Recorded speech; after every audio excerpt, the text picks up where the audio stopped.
Hello friends, this is Ryan Hicks. Today I want to talk to you about the environment and how protecting the environment is a Christian duty. Too often this is shrugged away and presumed to be unimportant. Many Christians are even indifferent to the planet and taking care of the environment because they think, well, it's just going to be burned up eventually anyway, so it doesn't matter what we do now and who cares.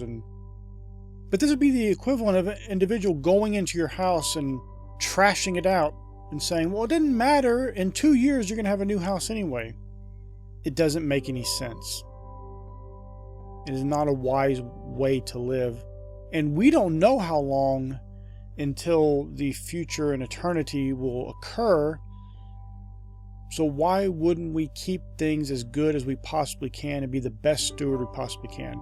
Exodus 23:2 says, "Thou shalt not follow a multitude to do evil." This is so important. Many people just follow tradition, what their family taught them. We see this in people's diet.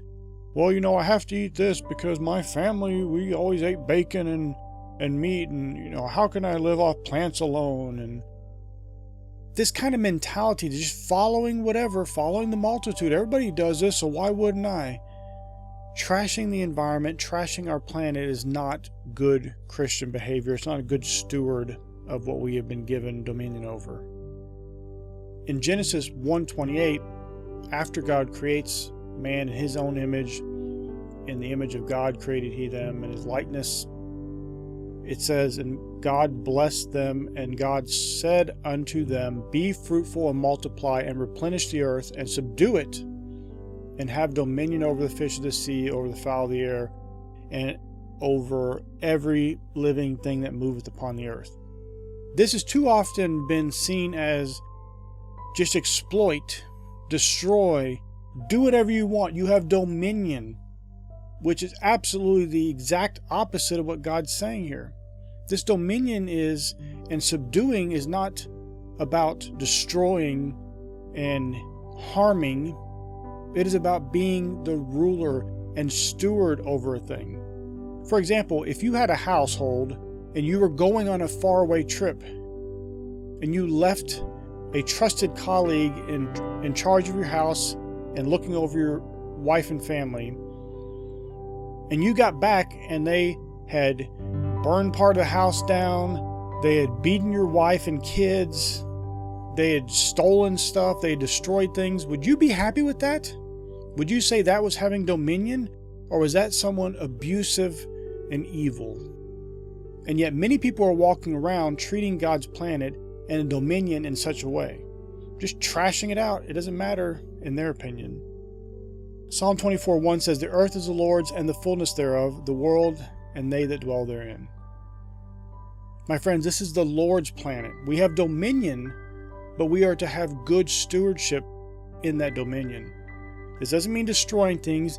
This doesn't mean exploiting things. This doesn't mean just absolutely trashing out the planet because it doesn't matter because something will happen in the future.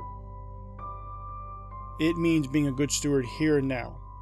And if the planet's going to burn up tomorrow, you still treat it well today because you're a good steward. You don't trash things out. You try to return it back to God better than when you received it. And this is one of the things Adam was doing in the garden. This is what Adam was doing in the garden. It says in Genesis chapter 2, verse 15, "And the Lord God took the man and put him into the Garden of Eden to dress it and to keep it." Does that sound like destroy, cut down every tree in the garden and build a house? No. He was there to dress it and to keep it. This is God's original purpose. And I keep going back to this because many people want to live in an era of permission. Well, God allows this, so I'm going to do it. As if that's a good reasoning for anything. You shouldn't be doing something because it's permitted. You should be doing something because it's right. And you should be avoiding doing something because it's wrong. This mentality that you can get away with something, so go ahead and do it, just shows you don't have the character and the nature of someone who knows God truly. Colossians 1:16-17 says, "For by him were all things created that are in heaven and that are in earth, visible and invisible, whether they be thrones or dominions or principalities or powers. All things were created by him and for him. And he is before all things, and by him all things consist. Notice that phrase there. All things were created by him and for him. When you're dismissive about taking care of the environment, taking care of God's creation and the beings within his creation, you're directly dismissive toward him. These things were created by him and for him. Go back to the example I gave. Somebody going into someone's house and trashing it out. Oh, it doesn't matter. You're going to have a better one later. This is God's creation. It's not for you to destroy. It's not for you to trash. It's not for you to treat it as if it doesn't matter. Anything in his creation. This means if you're walking down the sidewalk and there's a bug, you don't just stomp on it and crush it because, oh, you have dominion. As if you're somehow more manly or more powerful because you're ending life for no reason. You see, in God, everything is an expression of God. He's the creator. He's above his creation, obviously. But his creation is a direct expression of him. It's not there for you to destroy. It's not there for you to trash out. It's not there for you to treat as if it doesn't matter and it's unimportant. These things exist for him. They were created by him. Now in Genesis 1:31, after God creates everything, it says, "And God saw everything that he had made, and behold, it was very good. And the evening and the morning was the sixth day." His creation is very good. It's not for you to treat as if it doesn't matter. The very fact he created something means it has a right to exist. He created it. He wanted it to exist. There was a purpose, a plan, and a reason for it. If for nothing else, because he wanted it.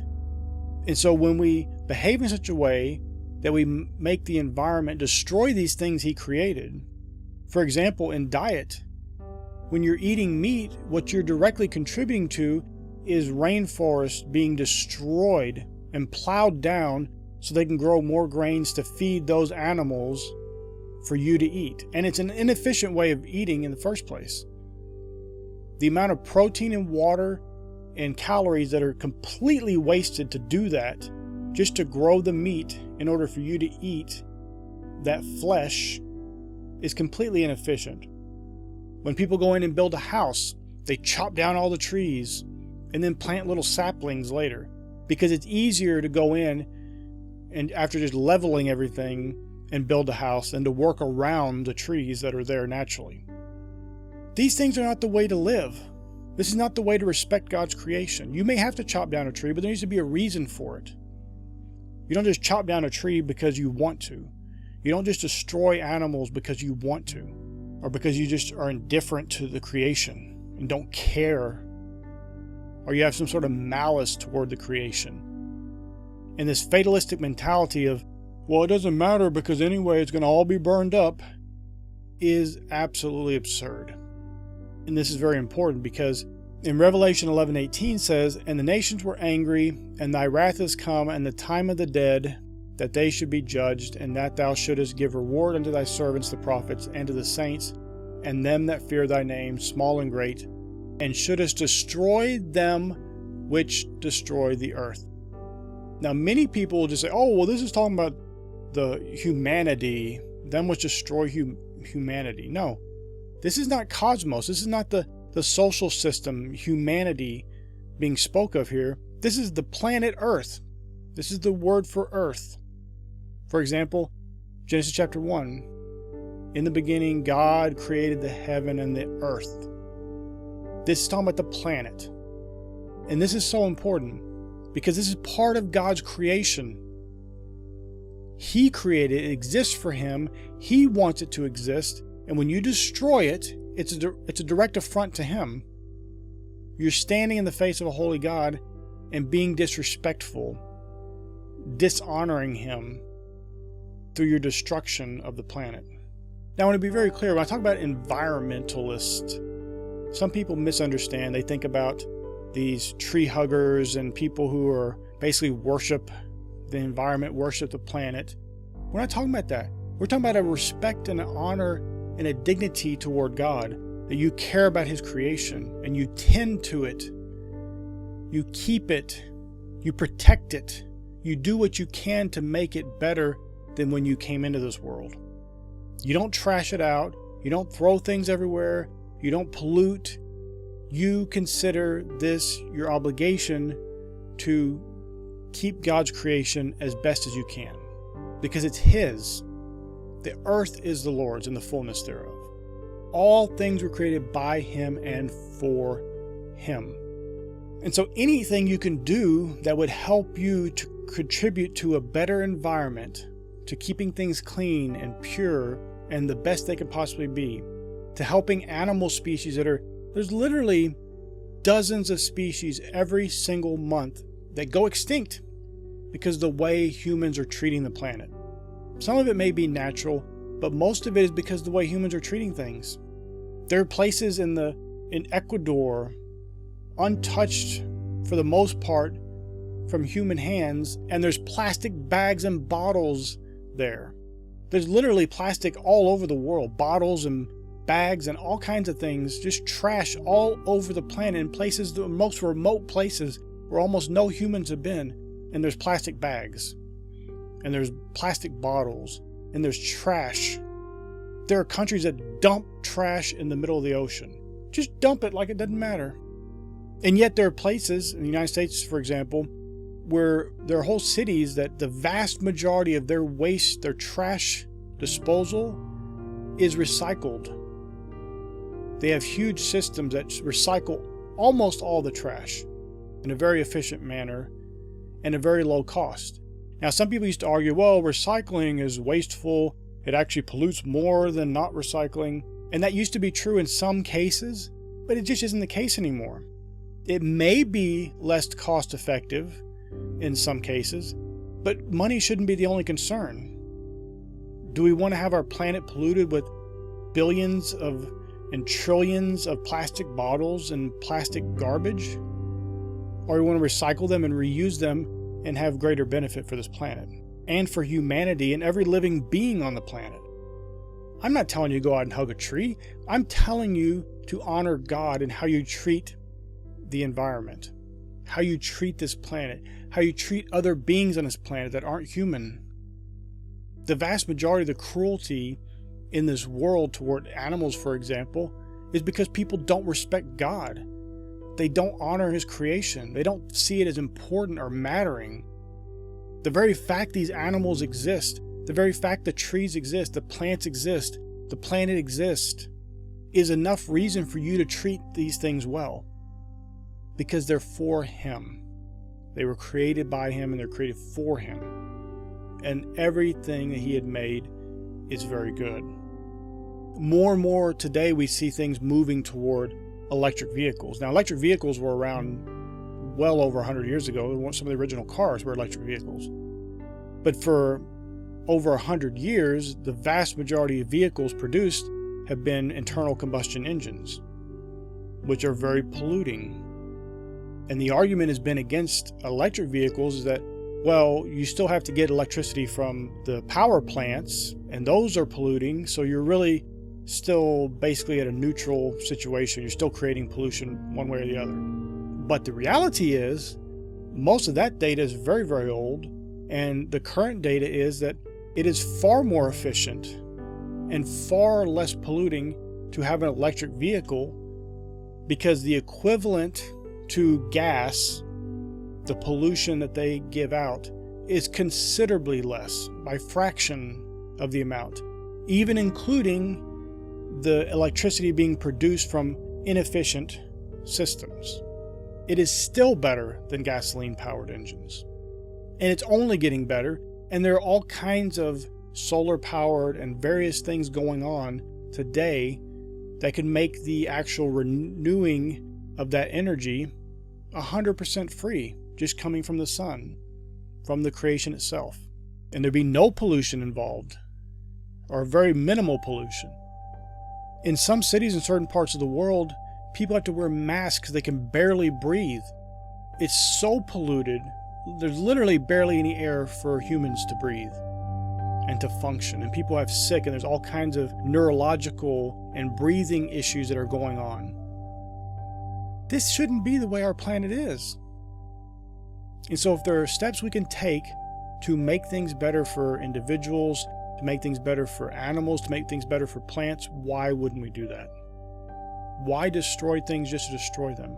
Why harm things just to harm things? Why hurt things just to hurt things? And I try to get people to focus on this point. Regardless of what you think you can get away with, what you think's permitted, why wouldn't you live to be the best you could possibly be in all areas, in your business, in your relationships, in your treatment of the environment, in your treatment of animals, in your treatment of other human beings, everything? Why wouldn't you be the best you could possibly be? Why wouldn't you look to the example of the original creation and how God had set things up and wanted things to be and try to pattern your life after that? Why wouldn't you also look to the way God's going to have things in the future? Because those things are His ideal. That's what He wants. That's His true end goal, the end desire, what He really wants for this planet and for humanity. And why wouldn't you live up to those standards the best you can? There's obviously some limitations we have in this current environment, in the current planet, but you do the best you can. And you certainly don't do anything to contribute to harm and to contribute to hurting other people, the planet, animals, life in general. You have a natural respect for life in general, even down to insects. Why not live the best you can? Be the best you can. Be the closest example to living the creation ideal, the ideal God has for His creation, and bring Him glory by it. Now, my friends, go to my website, TaughtToProfit.com, sign up for our newsletter. You'll get updates when I'm posting new things and things that are going on, and hopefully it'll be a blessing for you. And I pray that this video was a blessing for you. May God bless you richly.